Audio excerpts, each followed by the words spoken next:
Welcome, video example 4, Unit 2, Chemistry 1B. We're going to calculate standard free energy change using two different methods. The first method is the long method, where we're going to calculate delta G for the reduction of aluminium oxide by hydrogen gas. So it's this equation here, and we're given some data. Please note that there's an error on the slide. It should say kilojoules, not kilokelvin per mole. Okay, so this is the information for the delta H value. So when I say the long way around, we're going to calculate delta H and delta S, and then you're going to see that we'll be able to find delta G from the Gibbs free energy equation. So that is the approach to solving this problem. Okay, so we can first go with the delta H calculation using the shortened form of Hess's law, plugging in all the values and solving and finding the value of delta H as 944.4 kilojoules. The second step is to calculate delta S, but we already did that in a previous example. You remember that in video example 3, I showed you how to calculate delta S. And then the third step is to calculate delta G, and we will use the Gibbs free energy equation, which is this equation here, and then we can plug in the values of delta H and delta S accordingly. Now guys, you need to be very careful by watching the units. Okay, we're in units of kilojoules here, but we're in units of joules here, so we have to convert to kilojoules to make sure that our units are all the same.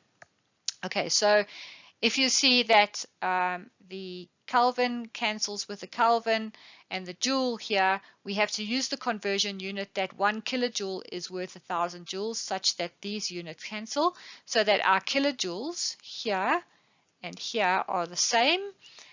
We can then do the calculation and we end up with a delta G value of 890.8 kilojoules. The value is positive, and this is not a spontaneous reaction at all. It's non-spontaneous.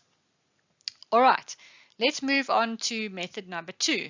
Okay, there is a way that we can do that. We can actually use the information from the standard free energies of formation in table 6.2 in your textbook, because we know that these are energy values that form 1 mole of substance from their elements in their standard states.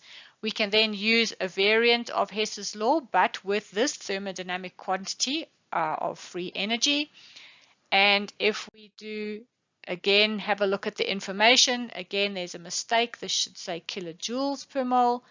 So we have this information from the tables of thermodynamic data.